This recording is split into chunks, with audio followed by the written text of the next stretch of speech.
কিন্তু যেটা থাকে সেটা হচ্ছে এই ভাব। এই ভাবটুকু আমাদের পাঠেও হয়ে থাকে। শ্রী ঠাকুর বলছেন ভাব কথাটা এসছে ভূ ধাতু থেকে, যার অর্থ হওয়া। আমরা প্রত্যেকেই হতে চাই। এই ভাবই আমাদেরকে হওয়ার পথে আরও থেকে আরোতরভাবে আমাদেরকে এগিয়ে নিয়ে যায়। ঠাকুর বলছেন ভাব ভাষাকে মুখর করিয়া তোলে, আর ভাবই জীবনের পরবর্তী কর্মকে নিয়ন্ত্রণ করিয়া থাকে। তাহলে এই বিষয়টা হচ্ছে যে ভাব আমরা এখান থেকে সংগ্রহ করে নিয়ে যাচ্ছি, সেই ভাবই আমাদের জীবনের পরবর্তী কর্মকে নিয়ন্ত্রণ করে। আর সেই কর্মের উপর দাঁড়িয়ে আমরা দিগন্তকে প্রত্যেকে ছুটে চাই, আমরা স্বপ্ন দেখি, আমরা জীবনে আরও থেকে আরোতরভাবে বড় হতে চাই। এখন কোয়েশ্চেনটা হচ্ছে এই করাটা বিধিমাফিক হওয়া প্রয়োজন। আমি যদি যা ইচ্ছা করি সেই করার তদনুপাতিক ফল আমাকে ভোগ করতে হবে। বিজ্ঞান বলে যে প্রত্যেক ক্রিয়ার সমান এবং বিপরীত প্রতিক্রিয়া আছে। তাই আমার করাটা যদি বিধিমাফিক না হয় তাহলে আমার প্রাপ্তিটাও অনভিপ্রেত হবে। তাই করাটা বিধিমাফিক হওয়া প্রয়োজন। এই প্রসঙ্গে পরম পূজ্যপাদ শ্রী আচার্যদেব কিছুদিন আগে নাটমণ্ডপে একটু গল্প করছিলেন। নাটমণ্ডপে বসে আছি, ঠিক সেরকম সময় পরম পূজ্যপাদ শ্রী আচার্যদেব বলছেন যে নিজের জীবনের গল্পগুলোকে খুব বড় করে ভাবতে হয়। নিজের জীবনের গল্পগুলোকে খুব বড় করে ভাবতে হয়। তারপরে বলছেন বড় হতে গেলে চাই প্রকৃত সঙ্গ।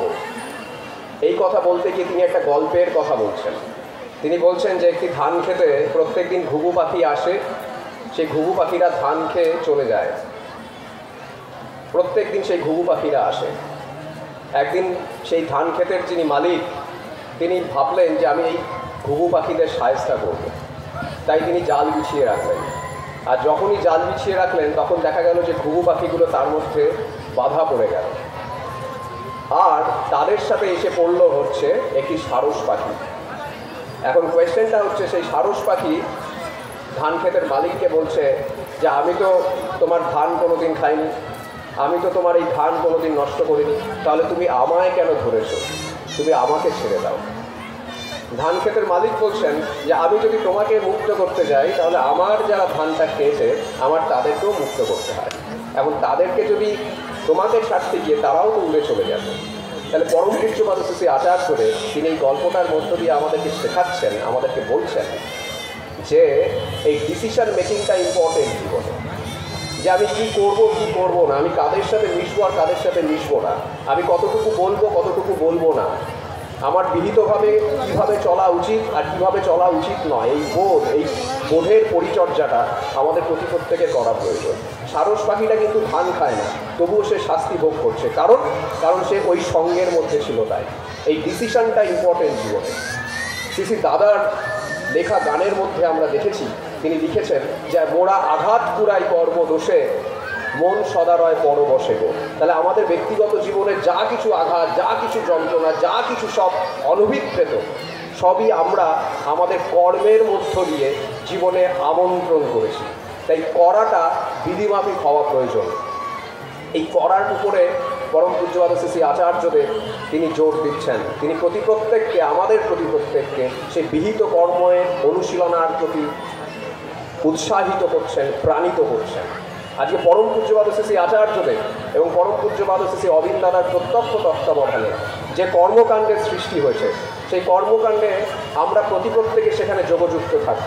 আর এই যোগযুক্ত থাকার মধ্য দিয়ে আমরা জীবনের প্রকৃত উপভোগটাকে উপলব্ধি করতে পারবো। যারা করেছে তারা উপলব্ধি করেছে। তাই করার মধ্যেই প্রকৃত উপভোগটা নিহিত আসে। করাটা যদি বিহিত না হয়, বিধিমাফিক না হয়, তাহলে উপভোগটা আসে না। আজকের এই যে দীক্ষাপত্রে কার্যক্রমের কথা হচ্ছে, সারাদিন ধরে অনেক দাদারা মায়েরা এই কথাগুলো বলেছেন। এই কথাটা শুধু শোনার মধ্যে যদি সীমাবদ্ধ থাকে তাহলে এটা আমার একটা অলস জীবনযাপনের চিন্তার খোরাক হতে পারে।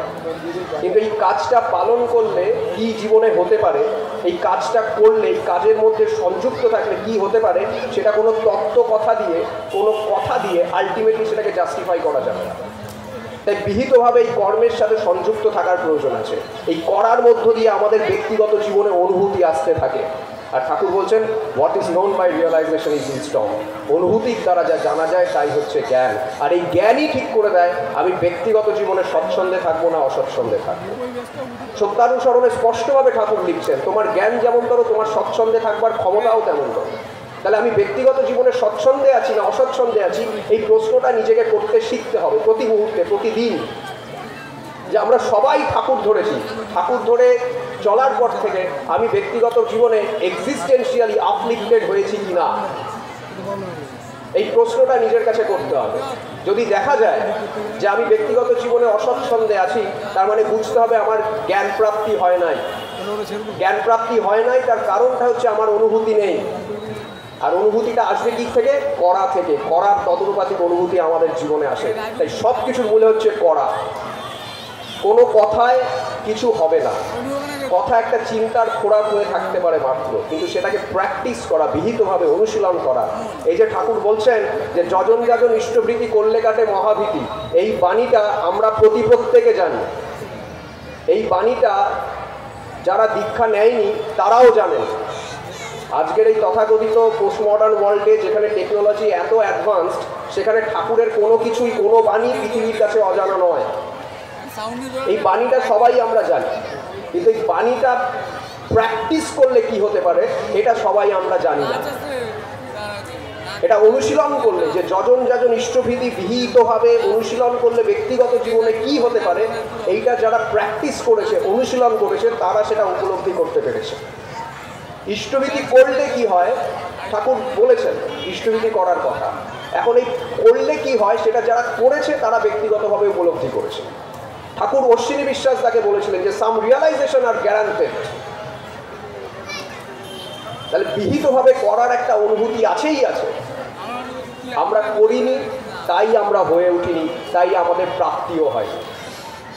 কিন্তু তবুও মালিক আমাদের ছেড়ে দিচ্ছেন না, আমাদেরকে হয়ে ওঠার পথে প্রতিনিয়ত প্রেরণা দিয়ে যাচ্ছেন, আমাদেরকে প্রাণিত করছেন।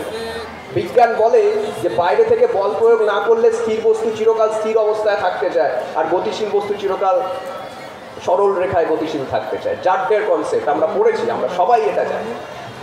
আর পরম পূজ্যপাদ শ্রী আচার্যদেব, প্রিয় পরমের জীবন্ত বেদিমূল যিনি, তিনি প্রতিনিয়ত এই ভালোবাসার একটা প্রেরণা আমাদেরকে দিয়ে চলেছেন।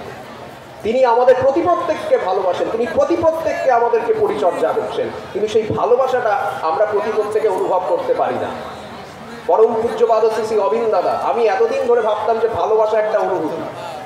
পরম পূজ্যপাদ শ্রী অবিন্দ দাদা তিনি আমাদের মতো এই পথভ্রান্ত উদ্ভ্রান্ত মানুষগুলোকে চক্ষুষ্মান করে তুলছেন। তিনি বলছেন যে ভালোবাসা কোনো অনুভূতি নয়, ভালোবাসা হচ্ছে করা। মানুষ যার জন্য করে তার প্রতি তার ভালোবাসা তৈরি হয়। আমাদের জীবনের লক্ষ্য আচার্যদেবের হওয়া। আমরা তথাকথিতভাবে অর্থমান, যশ, প্রতিষ্ঠা, সম্মান এইসবের পেছনে ছুটি। এগুলো আলটিমেটলি আমার জীবনের সব সমস্যার সমাধান করতে পারে না। এহেন ঘটনা সমাজের বিভিন্ন জায়গায়, বিভিন্ন স্তরে নানাবিধ ঘটনার যে সম্মেলন, সেগুলো আমরা দেখেছি। সেগুলো সম্মিলিত হয়ে আছে আমাদেরই সমাজের বিভিন্ন স্তরে। যে একটা মানুষের জীবনে সব আছে, অর্থ, মান, যশ, শিক্ষাগত যোগ্যতা, আমরা তথাকথিতভাবে যেগুলোর কথা বলি সমাজে, সেগুলো হয়তো সবই আছে, কিন্তু আলটিমেটলি তাদের এক্সিস্টেন্স, মানে ঠাকুর যাকে বলছেন যে এক্সিস্টেন্সিয়াল গো অফ লাইফ, অর্থাৎ সাত্মত জীবন ও বৃদ্ধি, সেটা তাদের জীবনে নাই। এটা রিয়ালাইজ করতে হয়। তাহলে তথাকথিতভাবে স্ট্যাবলিশড হওয়াটা আমাদের জীবনের লক্ষ্য নয়। আমাদের জীবনের লক্ষ্য, শ্রী ঠাকুর তপবিধায়না গ্রন্থে বলছেন যে তুমি আচার্যদেবের হও ভীতি তৎপর অনুশীলনার্থে। তাহলে আমাদের জীবনের লক্ষ্য আচার্যদেবের হওয়া। আর আমি হব কিভাবে? এই করার ভিতর থেকে, তার প্রীতি পরিচর্যায় নিয়োজিত থাকার মধ্যে দিয়ে। তিনিই আমার জীবনের একমাত্র ভালোবাসার কেন্দ্র, তিনিই আমার জীবনের একমাত্র বিভু, যার প্রীতি পরিচর্যায় নিয়োজিত থাকতে থাকতে আমাদের শক্তি, সামর্থ্য, যোগ্যতা এগুলো আস্তে আস্তে বৃদ্ধিপ্রাপ্ত হতে থাকে। আর এই পৃথিবীতে তারাই এই পৃথিবীকে ভোগ করে যাদের মধ্যে সেই যোগ্যতা, শক্তি, সামর্থ্য এগুলো থাকে। সার্ভাইভাল অফ দ্য ফিটেস্ট, আমরা এই তত্ত্বের কথা সবাই জানি। আর এই সার্ভাইভাল অফ দ্য ফিটেস্ট, আমি ফিটেস্টটা হব কীভাবে? ওই এক্সিস্টেন্সিয়ালিজমের কথা বলতে গেলে একটা কথাই আসে, যে সেই স্ট্রাগল ফর এক্সিস্টেন্সের কথা, যে প্রতিনিয়ত আমরা ক্রমাগত এই করার মধ্য দিয়ে আমরা টিকে থাকি পৃথিবীতে। তাই সবার প্রথমে যেটা দরকার, করাটা বিধিমাফিক হওয়া। তিনি যা বলেন তাই বাস্তবে আমাকে হাতে কলমে করতে হবে। আর এই করার মধ্য দিয়ে আমি ব্যক্তিগত জীবনে প্রত্যেকটা মুহূর্তে উপলব্ধি করতে পারবো যে আমি কি ছিলাম আর কি হয়েছি। এই রিয়ালাইজেশনটা আসাটা প্রয়োজন। এই রিয়ালাইজেশনটা যদি না আসে তাহলে কোনো কিছুতেই কিছু হবে না।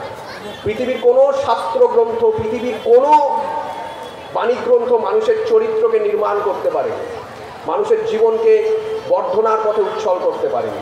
শুধুমাত্র ভালোবাসা পেরেছে। শুধুমাত্র ভালোবাসার দ্বারে হাজার হাজার মানুষের চরিত্র বদলে গেছে, হাজার হাজার মানুষের দর্শন বদলে গেছে, হাজার হাজার মানুষের পারসেপশন বদলে গেছে। আমার তো হয়েছে। আমি যেদিন প্রথম পরম পূজ্যপাদ শ্রী অরবিন্দ দাদাকে দেখেছিলাম, তার একটা শব্দের মধ্যে তিনি ডাকছেন যে আয় শোন।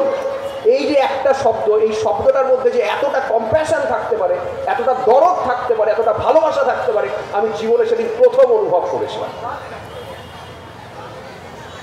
তিনি চাইছেন যে আমরাও এইভাবে হয়ে উঠি। এই হয়ে ওঠার মধ্যেই জীবনের প্রকৃত উপভোগ। আমরা নানাবিধভাবে জীবনকে উপভোগ করতে চাই। আর পরম পূজ্যপাদ শ্রী আচার্যদের প্রিয় পরমের জীবন্ত বেদিমূল যিনি, তিনি প্রত্যেকটা মুহূর্তে আমাদেরকে শেখাচ্ছেন যে কীভাবে প্রকৃত অর্থে জীবনকে উপভোগ করতে হয়।